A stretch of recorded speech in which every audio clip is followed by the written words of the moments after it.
à toutes et à tous, bienvenue dans Café Caen, le podcast de celles et ceux qui font bouger la ville. Café Caen, c'est une coproduction Belle Écoute, studio de podcast à Caen et la Bananerie, espace collaboratif audiovisuel. Merci Homo de nous accueillir. Je suis Ambroise avec Valentin. Salut Val. Salut Ambroise. On est à l'origine de Café Caen et pour ouvrir cette journée hors norme, on commence par toi, Aristide Olivier. Bonjour. Tu es maire de Caen et en 2025, difficile de trouver un sujet qui n'ait pas croisé ton bureau. Cette année, Caen a vécu une année extraordinaire, un millénaire dont on a parlé dans toute la France, des chantiers urbains qui redessinent la ville, des mobilités en pleine mutation, une presqu'île qui s'invente presque en direct et un plateau nord qui prend de la hauteur. C'est simple, 2025, c'est l'année où Caen a accéléré fort, vite et souvent en public. Aujourd'hui, on va essayer de comprendre comment tu arbitres, comment tu imagines, comment tu pilotes une ville qui bouge, tout en restant fidèle à son identité de ville à taille humaine. Merci d'être là pour partager les coulisses et nous aider à comprendre ce que Caen a fait cette année, où elle va.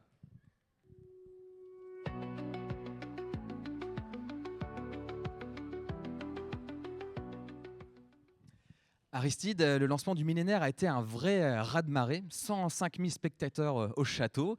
C'est des chiffres qu'on aime entendre, on sent la liesse dès tout de suite. Flux de visiteurs, sécurité, budget, patrimoine fragile. Comment on pilote un événement d'une telle ampleur dans un site aussi sensible ? Alors effectivement, d'abord ce démarrage, on a été submergé. C'est-à-dire qu'on n'avait pas du tout anticipé qu'il y aurait autant de monde. Il a fallu, dès le premier soir, complètement rechanger les questions de sécurité pour le lendemain avec les services de l'État, parce que sur des événements aussi gros, c'est un travail partenarial. Donc, et c'était beaucoup d'appréhension, parce que ça fait plus de 4 ans que ce millénaire est préparé.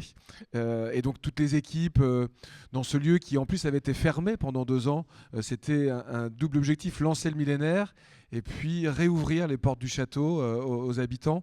Et donc tout le monde était très stressé, moi le premier.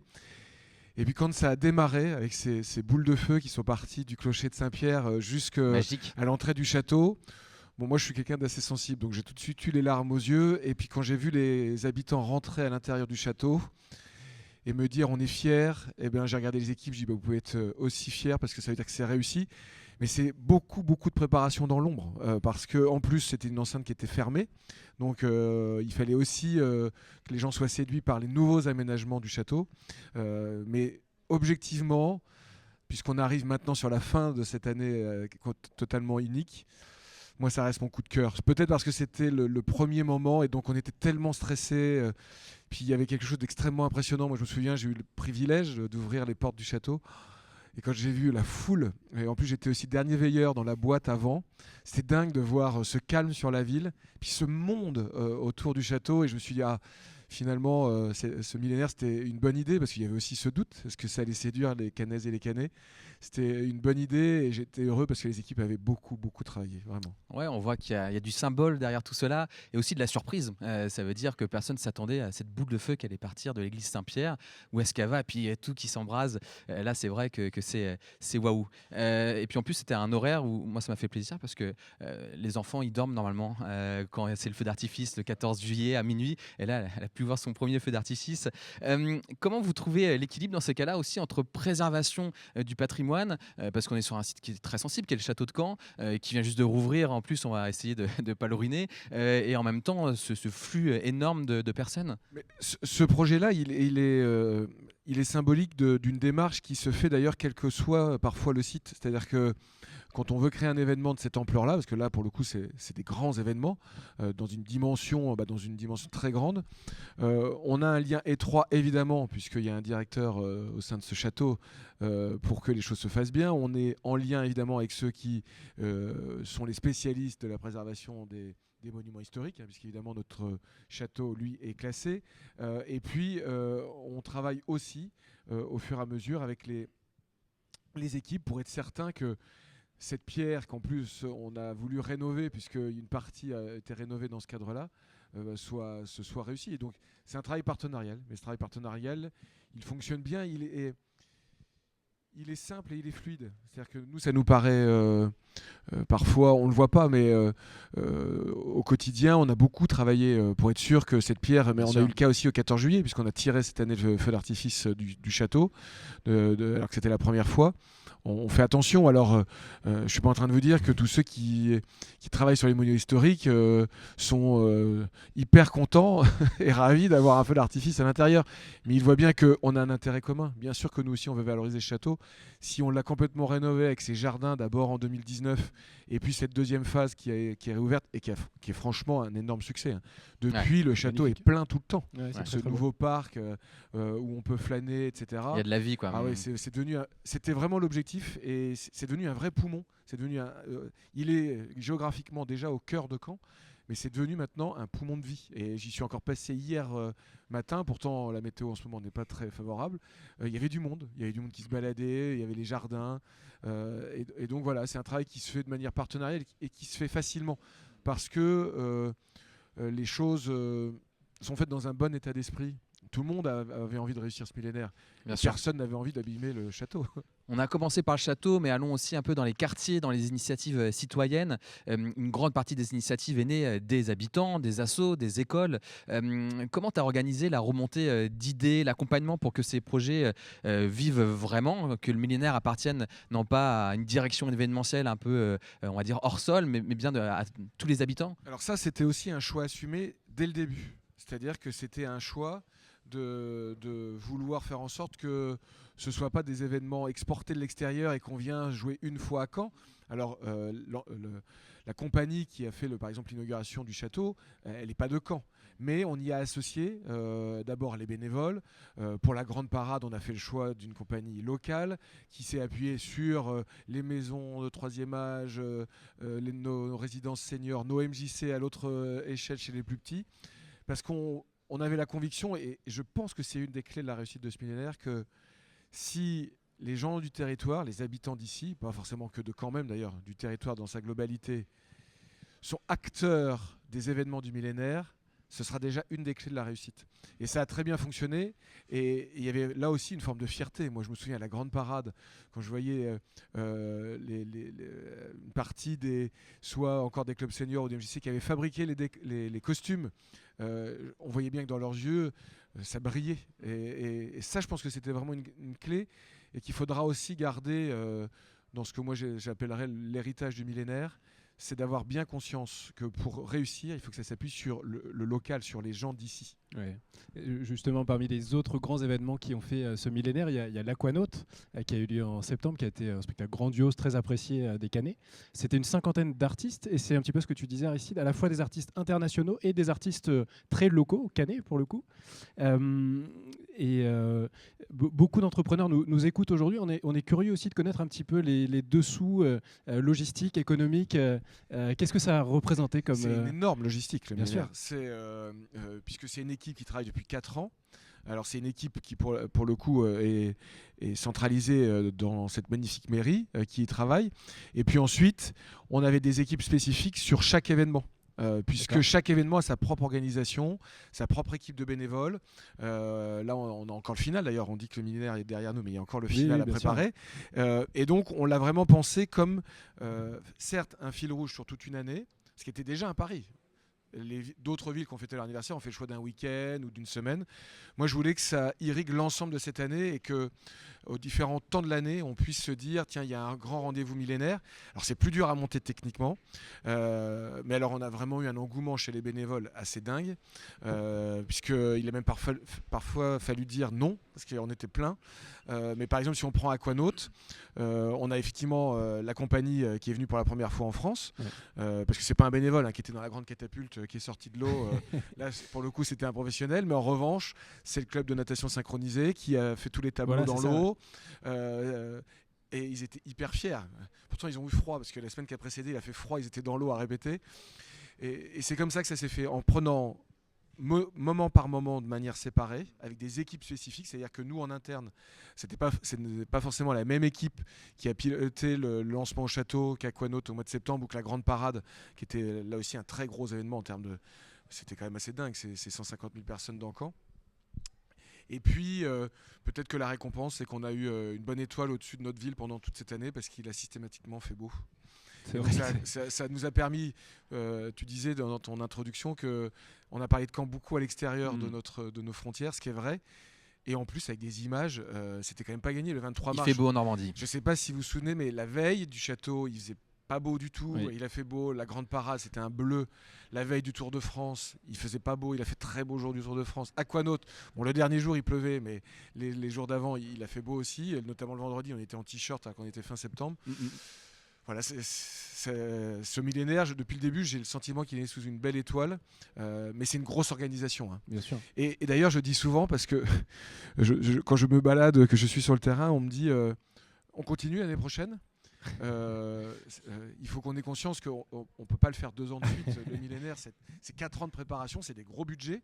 C'est quand même c'est une enveloppe qu'on a anticipée depuis 4 années. On n'a pas financé le millénaire sur l'année 2025, bien entendu, qu'on a mis des crédits, mais on l'a fait en 21, en 22, en 23, en 24, avant, pour pouvoir anticiper. Il y en aura même un dernier bout en 26, puisque certains seront là encore pour la fin de l'organisation. Et donc, on ne pourra pas le faire. Qui est un héritage, oui, parce que je pense qu'il faut s'en servir comme levier, mais on ne pourra pas refaire autant de choses et dans une telle ampleur. Et alors justement, est-ce qu'on a de premiers indicateurs sur l'impact sur l'économie locale, sur l'économie caennaise? Qu'est-ce que ça change? Qu'est-ce que ça apporte moi qui ai beaucoup travaillé dans le sport, on a toujours essayé d'avoir des modèles pour essayer d'étudier l'impact réel comme moi je travaillais dans le sport, c'était de l'accueil d'un événement sportif sur le territoire. On voit bien qu'ils sont quand même assez fragiles, les modèles, et qu'il faut s'en méfier. Ce qui est certain, on a des chiffres sur un certain nombre d'éléments, c'est que par exemple le tourisme en Normandie sur cette année a été à l'étal, ce qui n'est pas le cas à Caen, puisque nous on fait plus 4%. Donc ça me semblerait quand même difficile de ne pas imaginer que c'est l'effet millénaire Tour de France. On le voit dans les nuitées, dans les chiffres d'affaires de la restauration, etc. Et donc ça c'est une bonne nouvelle parce que on a créé sur notamment juillet-août une activité qui est nouvelle. C'est-à-dire Caen peut devenir une vraie ville de destination. Et c'était le cas parce que d'ailleurs, quand j'allais voir les commerçants, on me disait oh là là, il y a beaucoup d'étrangers dans Caen, beaucoup plus que les autres années. Ça, je pense que c'est l'effet millénaire ou l'effet Tour de France parce que les deux sont liés.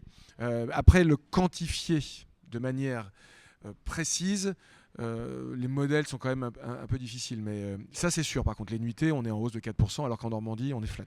Ouais, donc le millénaire a eu son rôle à jouer dans tout ça, forcément. Caen a été au centre du monde, presque. Oui, alors... d'une certaine façon. Ce qui est sûr, c'est qu'il a été la locomotive à la fois de évidemment, notre tissu local, de la Normandie, et puis, quand on l'a créé, on avait 2 objectifs. C'était de faire partager des grands moments collectifs de rassemblement. Bon, là, ça a dépassé toute notre espérance parce que systématiquement, il a fallu recalibrer la taille des événements. Et puis, il était, et vous l'avez bien dit tous les deux, de montrer que c'est le moment de Caen, à l'extérieur. C'est-à-dire on s'en rend moins compte au quotidien, mais que Caen a tous les atouts. On voit bien, tous les classements sortent les uns après les autres. On est toujours en haut du classement. Et aujourd'hui, dans les attentes, quand on veut s'installer dans une ville, et ben Caen, elle coche toutes les cases. On a une offre culturelle et sportive qui est au-dessus de la moyenne nationale pour notre taille. On a 2 fois plus d'espace vert en mètre carré que la moyenne nationale. On est une ville qui respire. Donc aujourd'hui, on est complètement dedans. Et ce millénaire, ça a été un révélateur. Et ici, on a souvent dit, moi je suis né ici, donc on dit souvent Caen, c'est la belle endormie. Bon, j'ai bien l'intention qu'elle reste belle. Mais le millénaire, je pense qu'il a montré que c'était tout sauf une ville endormie, que c'était une ville hyper dynamique. Clairement. Et ça, je crois, donnait aux Caennaises et Caennais un sentiment de confiance. Et moi, j'ai senti ça, qu'on avait confiance, une forme de fierté d'être dans la ville, et que Caen pouvait être une référence. Ouais, et on peut faire quelque chose de grand et de beau. Complètement. On en parlait en introduction avant que l'enregistrement commence. Il y a aussi ce parcours d'œuvre dans la ville qui transforme l'espace public urbain à Caen. Quelle idée de Caen est-ce que tu voulais transmettre à partir de cette opération? C'était quoi l'idée? On voulait mettre en avant 2 éléments qui sont des marqueurs de Caen. D'abord, une offre culturelle qui est vraiment très riche, intense. Et puis également, et parfois un peu à l'opposé de ce qu'on peut avoir comme image quand on parle de Caen, une ville qui a un grand patrimoine. Parfois, quand on ne connaît pas bien la ville, on se dit, évidemment, avec le débarquement, une partie de la ville a été rasée. C'est vrai, notamment pas là où on se situe aujourd'hui pour l'émission. Cette partie-là a été complètement reconstruite, mais on a une richesse du patrimoine vraiment très importante. D'ailleurs, beaucoup de touristes qui sont venus cette année m'ont dit mais on ne pensait pas qu'il restait autant de choses aussi belles. Et bien, le parcours d'œuvre, il avait été pensé comme ça. À Caen d'ailleurs et dans les communes de Caen-la-Mer. D'accord. Il avait été pensé pour valoriser ce pilier culturel qui est dans l'ADN de la ville depuis tant d'années. Et puis aussi de se servir du patrimoine. On m'a beaucoup parlé notamment de l'œuvre qui est sur le Palais Fontaine, l'ancien palais de justice. Oui. Voilà, c'était d'allier les deux, d'allier à la fois l'aspect culturel et l'aspect patrimonial, sachant qu'une grande partie des œuvres, pas toutes, resteront de manière pérenne sur Caen en plus. Hein. Tu nous en Celle parlais en off tout à l'heure de cette œuvre, justement, qui, comme tu disais, ne laisse pas neutre. Est-ce que c'est signe de succès quand on voit qu'il y a des gens qui détestent et des gens qui adorent? Alors ça c'est sûr, elle n'a laissé personne indifférent. D'abord parce que tout le monde pensait qu'elle avait été mise pour l'arrivée du Tour de France, pas du tout. Parce qu'il y a un rond Parce jaune. qu'il y a des jaunes au milieu et que on le aurait Tour de pu le France voir. passait devant. Ouais. Elle n'a effectivement suscité aucun sentiment tiède. Soit on me disait c'est formidable, c'est innovant, soit on me disait mais c'est une honte de mettre ça sur un patrimoine aussi ancien. Alors je rassure, hein, d'abord celle-ci est éphémère pour le coup et elle est posée sur une peau qui n'abîmera pas la pierre, bien entendu. C'est pas qu'on de va la peinture. abîmer. Mais non, alors il y a de la peinture mais sur la peau. Oui, voilà. Et on va pas abîmer ce patrimoine, ce palais de justice. Ma volonté est plutôt de le mettre plus en avant dans les années qui viennent. Donc voilà, c'était cela, l'œuvre qui a été inaugurée il y a maintenant une semaine sur la presqu'île, avec l'œuvre de Vincent Leroy, ces espèces de grosses boules qui, quand il en parle, pour lui, c'est aussi une forme de nuage et de reflet. C'était aussi de laisser une trace sur le temps long. Par les œuvres, par un parcours d'œuvres. On se balade, on continue à se balader dans Caen. On est passé par le château, on a été au port. J'aimerais bien qu'on aille place de la République. Tu parlais d'espace vert tout à l'heure. On a vu un jardin apparaître. Les barrières en bois ont laissé place à ce jardin. Concrètement, est-ce que tu peux nous parler de ce projet et en tout cas, c'est vrai que c'était très consulté. Techniquement, peut-être c'était même dense. En 2025, combien de temps d'équipes, de moyens ont été consacrés à sortir l'esquisse actuelle pour arriver à profiter tout simplement de cet espace qui est en hypercentre? Alors effectivement, ça a été intense sur ce projet-là. Ça fait longtemps que c'est intense parce qu'il y a eu aussi beaucoup de polémiques. Moi, voilà, c'est la Tu réalité irrites. sur ce sujet-là. J'ai pris effectivement ce choix considérant que le projet était bloqué et qu'on ne pouvait pas neutraliser un espace encore 4 ou 5 ans, de passer à autre chose. C'est un projet complètement différent et qui a quand même un point commun parce que ce nouveau jardin, qui est là, est dans une forme transitoire. Hein. Le jardin, dans sa forme définitive, c'est pour 2028. C'était quand même cette volonté dans ce futur jardin d'attirer du flux, c'est-à-dire de faire venir des gens, des personnes en centre-ville. Et donc j'avais posé le cadre d'une concertation parce que je voulais que le projet qui sorte, maintenant que j'avais fait le choix que ce serait un jardin, il ait un côté justement très végétal, familial et patrimonial. Parce que sur cet endroit-là, entre l'hôtel de préfecture, l'hôtel du département, des hôtels particuliers, on a une diversité aussi patrimoniale qui est extrêmement intéressante. Et donc, on a effectivement mené une première phase de concertation, elle n'est pas terminée, hein, qui nous a permis d'arriver à l'esquisse qu'on a aujourd'hui. C'est-à-dire concrètement, on aura un jardin bien plus agrandi d'ailleurs que celui que vous voyez en ce moment en forme de pelouse. Okay. Vallonné, il ne sera pas plat comme il l'est aujourd'hui, il sera vallonné, avec plus de voitures qui passent au milieu parce qu'il faudra faire le tour devant le conseil départemental pour y passer. Et en deux parties. La partie côté Gloriette sera plutôt une prairie vallonnée pour pouvoir justement avoir des grands espaces, alors que la deuxième partie côté poste, l'ancienne poste, non, il y a encore la poste d'ailleurs dedans, mais les logements au-dessus. Ici, on aura une partie beaucoup plus arborée, beaucoup plus aussi fleurie, et des grands jeux pour enfants. Des très très grands jeux pour enfants. Donc, je pense que ça va plaire d'entendre cela, parce que c'est vrai que c'est aussi une frustration de se dire c'est tellement à proximité de tout, c'est tellement un endroit central oui, que... J'allais pas mettre fin à 10 ans d'un projet pour faire un projet bis équivalent. Oui. J'ai entendu, voilà, je pense que quand on est en responsabilité, certes on porte des projets, mais il faut aussi entendre quand il y a des critiques, et très clairement c'est un projet qui initialement était très critiqué. J'ai le sentiment qu'aujourd'hui, et je ne veux plus regarder dans le rétroviseur, je vais regarder devant. je pense que le nouveau projet, il séduit et, Bien sûr. et donc c'est ça l'essentiel. Bien sûr, alors toujours dans cette optique de se dire, nos entrepreneurs qui nous écoutent, ils aiment bien voir aussi les coulisses. Qui décide dans ces cas-là? Ça veut dire comment vous avez remis tout le monde autour de la table? Parce qu'on sait que quand il y a un peu polémique, qu'il y a des personnes peut-être qui ont claqué la porte, c'est difficile de relancer une bonne dynamique. Donc quels acteurs Alors, décident? Là, pour le coup, c'est une décision. C'était un projet qui était porté. Il y a eu un appel à projet qui avait été lancé par la ville. Par la ville même, par mon prédécesseur, par Joël Bruno, dont je faisais partie, dans l'équipe dont je faisais partie. Et donc, moi, quand je suis arrivé en responsabilité, il y avait toujours le projet en cours. Donc, pour le coup, c'est une décision que j'ai assumée seul avec mon équipe. C'est-à-dire que c'est moi qui ai pris la décision C'est plus simple pour avancer aussi. de mettre fin au projet. Alors, une fois qu'on a pris cette décision, en revanche, il faut remettre beaucoup de gens autour de la table. Évidemment, les porteurs du projet qui voulaient mener ce projet à terme. Donc évidemment, ça a fait l'objet de discussions. Vous avez peut-être dû voir aussi de procédures juridiques pour valider des protocoles d'accord, parce qu'on est quand même en France, donc la partie administrative est toujours très complexe et très longue. Et donc ça s'est mené, parce qu'à l'heure où je vous parle, ce projet est définitivement enterré, il n'y a plus de recours, c'est fini. D'accord. Ça c'est terminé, on est vraiment que sur le jardin. Donc il a fallu 10, 11, 12 ans 10 ans. 10 ans. 10 ans. Alors, certains diront que c'est parce qu'on aurait pu arrêter avant. Moi, j'aurais pu dire que s'il n'y avait pas eu de recours, ce serait déjà fait. Moi, je ne veux pas repartir en arrière. Ce qui m'intéresse, c'est le nouveau jardin. Donc, on a remis tout le monde autour de la table. Et puis ensuite, j'ai dit, justement, comme c'est un sujet qui avait fait polémique, il faut aller vers les Canaises et les Canais pour avoir leur avis. Pas surtout, je vous ai donné le cadre. Moi, je ne crois pas. Je pense qu'il faut aussi cadrer les concertations. J'ai posé le cadre de ce qui me semblait les éléments intangibles. Et puis il y a eu plusieurs, moi j'ai évidemment assisté à toutes, beaucoup de débats sur quel jeu, comment, à un moment on a rajouté des arbres parce qu'ils considéraient qu'il n'y en avait pas assez, certains voulaient la présence de l'eau sur cet espace-là.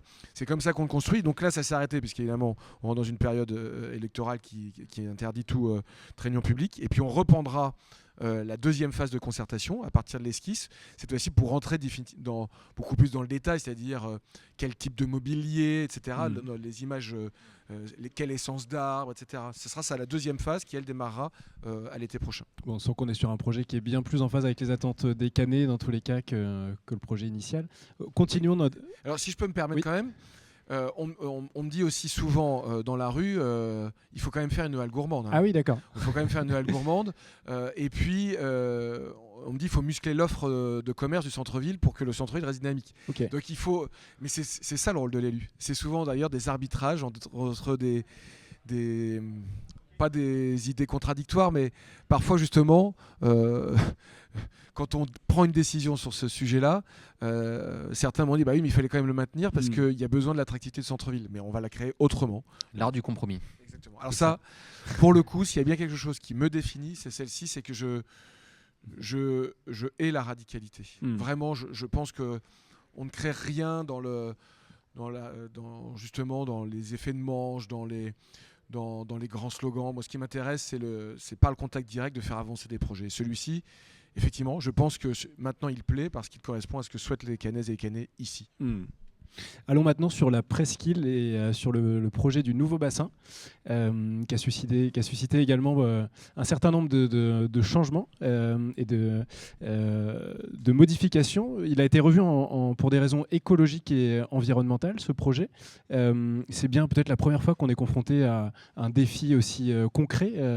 Le nouveau projet a été conçu en quelques mois. Qui a porté cette idée et que raconte ce choix d'un espace transitoire sur votre manière de repenser Caen ? Alors, là, pour le coup, sur ce sujet de la presqu'île, on est vraiment un modèle à l'échelle nationale. Quand on parlait du millénaire tout à l'heure, voilà un exemple. Parce que le choix que nous avons assumé de rediriger et de faire finalement prendre un nouveau départ au projet de la presqu'île, il n'est pas du tout imposé par les règles. C'est-à-dire que les 200 000 mètres de construction qui étaient prévus dans le premier projet, nous aurions aujourd'hui toutes les autorisations d'urbanisme pour le faire. D'accord. Et vous le faites C'est un pas vrai parce que vous avez des informations. Parce que quand on anticipe et qu'on voit ce territoire à 40, 50 ou même 100 ans, on voit bien que les premières prévisions on est entre le canal et l'Orne, il faut quand même redire là où on est. Bien sûr. Et donc on voit bien que les nouvelles prévisions, avec l'évolution qu'on connaît aujourd'hui notamment les évolutions climatiques. On aura de l'eau plus souvent. Ce ne sera pas un lac, mais on aura de l'eau plus souvent. Et donc, on s'est dit, on ne va pas construire et on ne va pas rester sur les modèles actuels. On va plutôt se servir de la presqu'île, de cet espace-là, comme un espace de réflexion en se disant, on a ces données-là, eh ben, essayons de construire un nouveau modèle. Parfois, j'ai entendu dire, le projet de la presqu'île, il ne s'arrête pas du tout. Le projet de la presqu'île, il vit un nouveau départ. C'est pas du tout la même chose. Et évidemment qu'il va se passer des choses sur la presqu'île et que c'est un enjeu de reconquête incroyable. On a déjà la pointe presqu'île, elle, qui est terminée. Oui. Mais la presqu'île reste un enjeu incroyable. D'ailleurs, pas que sur Caen. Hein. Elle se prolonge sur Mondeville et Hérouville. Et avec ces nouvelles données, comment on crée ici un espace qu'on imagine correspondre à 40 ou 50 ans. Alors, c'est par des constructions plus temporaires, c'est-à-dire on va quand même construire, on va faire 20 000 m² parce qu'en plus la presqu'île, c'est pas un espace plat. Oui. C'est-à-dire qu'on a des points hauts et des points bas dans la presqu'île. Donc on va construire 20 000 m², mais c'est quand même 10 fois moins que ce qui était prévu. On va y faire en plus des activités, même si on est en train de finaliser le cahier des charges, qui peuvent être transitoires, par exemple du logement étudiant. Parce qu'on sait bien que du logement étudiant, les gens ne restent pas là 5 ans ou 10 ans. Et donc, ça veut dire que dans 40 ou 50 ans, on pourra récupérer le bâtiment pour faire autre chose. Peut-être de l'offre hôtelière, d'offre de loisirs aussi. Puisqu'on a cet espace-là qu'il faut qu'on utilise pour aussi la mise en place, par exemple, d'un futur skatepark. Je vois très bien un grand skatepark ici. Parce qu'il faut, en revanche, l'imaginer comme un futur espace de vie. Mais différent des modèles. Alors, évidemment, l'espace vert aura aussi une place énorme. Hein. On voit bien d'ailleurs, on a déjà aménagé 7 hectares sur le bord, qui est un modèle d'ailleurs, parce qu'il n'y a que de la récupération à l'intérieur. Okay. Ce sont que des matériaux qui servaient à d'autres endroits de Caen, ou qui ont servi ici pour les rails aussi. Les bancs, par exemple, on s'est servi des rails existants qu'on a retransformés pour que les choses se passent bien. Et donc c'est un beau modèle. Et d'ailleurs, les élus qui ont en charge cela, qui sont évidemment Nicolas Joyot et Emmanuel Renard, interviennent beaucoup, là pour le coup, à l'échelle nationale. Parce que c'est un modèle, alors que si on avait posé les permis, on aurait eu toutes les autorisations. Hein. Oui. Ça demandait du courage de faire cela.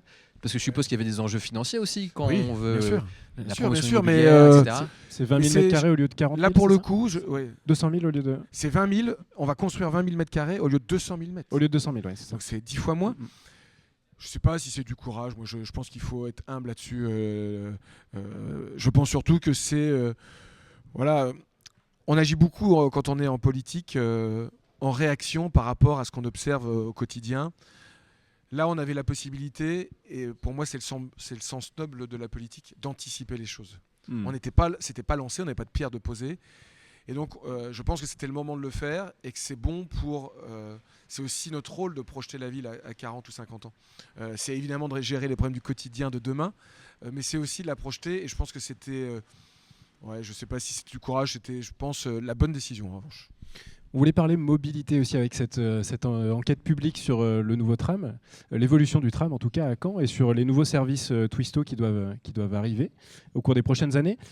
Quelles données concrètes vous ont fait avancer ou reculer sur les arbitrages? Quels sont les grands enseignements de cette enquête publique alors? Alors là, voilà un autre grand projet, alors lui qui est porté par la communauté urbaine, par Caen-la-Mer, sur ce qu'on appelle le budget annexe des transports. C'est des budgets importants, puisque c'est autour de 300 millions d'euros. C'est pas des choses qu'on décide comme ça en quelques minutes. Ça prend du temps de réflexion, beaucoup d'études préalables.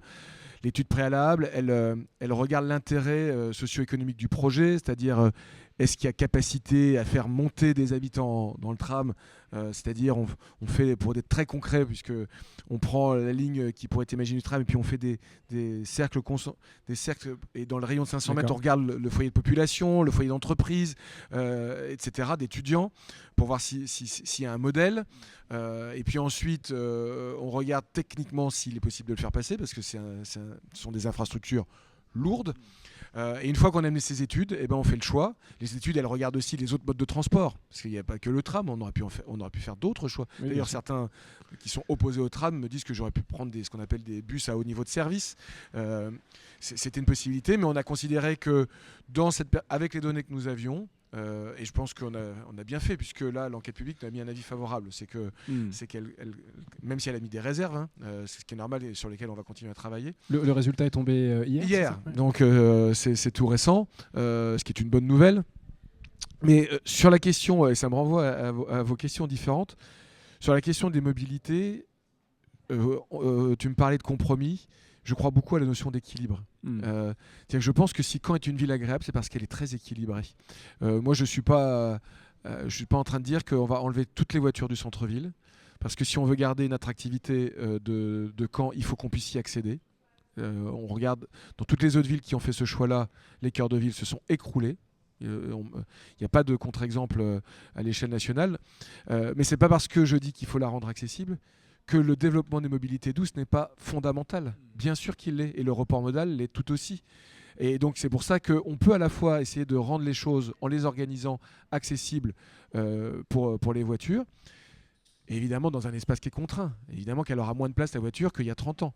Mais parallèlement, on a fait 54 km de pistes cyclables. La nouvelle ligne du tram, elle concerne évidemment, elle part de la presqu'île, elle va servir les grands équipements et puis elle va aussi remonter jusqu'au chemin vert, jusqu'à l'effet du Courchef. Tout ça est compatible. Mais c'est une ligne de crête qui est étroite parce que si on n'y était pas d'accord, par exemple avec ma vision, on pourrait dire que je ne vais pas assez loin, soit d'un côté, soit de l'autre. Oui. C'est-à-dire on pourrait dire que je devrais faire encore plus et plus vite de pistes cyclables, je devrais enlever encore plus, ou alors à l'inverse, arrêter de faire des pistes cyclables et mettre plus de voitures. Je ne crois pas à ça. Je pense que Caen doit se préparer au défi de demain en termes de transition, et donc il faut développer les mobilités douces. Mais je crois à l'équilibre possible, et les résultats tels qu'on les voit aujourd'hui, en termes de résultats économiques, de flux, etc., je pense, nous montrent qu'on va plutôt dans la bonne direction. On arrive à la dernière partie de notre petite balade à Caen. On va aller dans le nord, plateau nord, CHU, Epopéa. Le nouveau CHU, on parlait toujours un peu de rayonnement national. C'est un des grands chantiers publics de France, un des plus grands. Il y a un énorme enjeu. Comment la ville suit ce projet qui est massif et on sait qu'en même temps, voilà, c'est aussi, je suppose, le ministère de la Santé. Donc, quel est le rôle de la ville pour décider ce que va devenir aussi ce chantier? La circulation, les riverains, les professionnels de santé doivent être très intéressés par cela. Alors, c'est effectivement un sujet extrêmement structurant qui est piloté, c'est-à-dire que comme c'est un terrain et par l'État, ministère de la Santé, puisque un CHU relève du ministère de la Santé. En revanche, bien entendu, on a dans le jargon, quand on est dans l'administration, ce qu'on appelle des copiles. Alors ça me permet d'expliquer, c'est-à-dire des réunions où on met celui évidemment qui est à l'origine du projet, là c'est l'État et le ministère de la Santé, mais on met évidemment les acteurs qui vont être forcément impactés. La communauté urbaine Caen la Mer, mon collègue Nicolas Joyot, moi-même, on est évidemment à toutes ces réunions-là. Sur le CHU, c'est d'abord une très bonne nouvelle. C'est une très bonne nouvelle parce que l'accès aux soins est un vrai sujet pour les habitantes et les habitants. Et le fait que notre hôpital de recours soit reconstruit, c'est quand même un investissement de 600 millions d'euros. 600 millions d'euros, ça commence à chiffrer. Ouverture 2027, il n'y a pas de retard, ça c'est une bonne nouvelle. L'autre gros sujet qu'on a à traiter, c'est la déconstruction ou pas de la tour, c'est-à-dire l'avenir de la tour actuelle, puisqu'en 2027, elle sera totalement vide. Là, pareil, alors pas même qu'avec... Hier encore, j'avais une réunion de 2 heures avec les services de l'État, l'Agence régionale de santé, les parlementaires, les représentants de toutes les collectivités, que ce soit ville, évidemment pour moi, communauté urbaine, département, région, pour voir ce qu'on fait ensuite.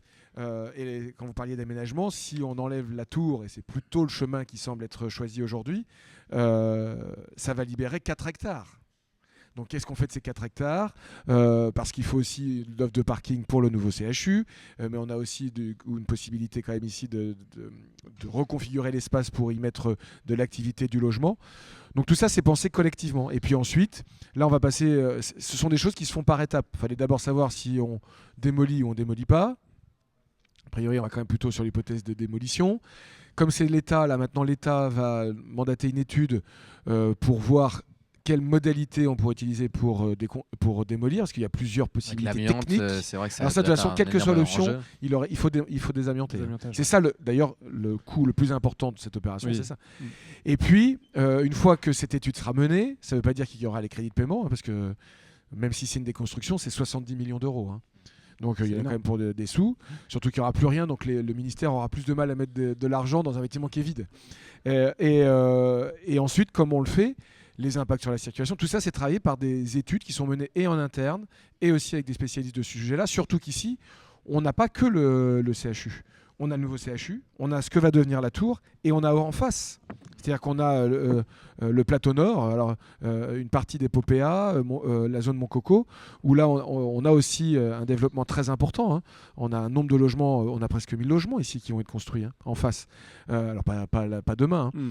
Et donc tout ça doit être pensé dans une cohérence d'ensemble. C'est le cas dans cette zone, mais à fort enjeu, puisque quand vous avez une tour qui, c'est impossible de dire aujourd'hui, mais dans le meilleur des cas, dans 5 ans, dans le pire des cas, je l'espère dans 10 ans, disparaîtra. En face, la création de nouveaux logements, une reconfiguration de la zone, vous voyez bien que c'est un nouveau visage. Donc, de manière très pragmatique, comment on fait, on le fait par étapes. Moi d'abord, je ne sais pas si on allait la démolir, donc avant de savoir, vu la réunion d'hier, je pense que c'est plutôt l'option sur laquelle on s'oriente. Okay. Ça veut dire que maintenant, il va falloir pousser les études sur l'aménagement futur de la zone. Merci beaucoup Aristide pour ton temps, ta transparence et ta sincérité sur ce tour d'horizon. Merci à vous. Ce qu'on retient, c'est qu'à Caen, rien ne se fait au hasard. Chaque projet, chaque arbitrage, chaque événement raconte une ville qui avance, qui se réinvente, mais qui garde toujours ce côté à taille humaine qui fait son identité. Merci d'avoir ouvert cette journée avec nous Aristide. Merci, j'ai passé vraiment un bon moment. À bientôt. Beaucoup. Si cet épisode t'a plu, à toi qui écoutes, pense à le partager, à le noter et à découvrir les autres tables rondes de Café Caen, le podcast de celles et ceux qui font bouger la ville.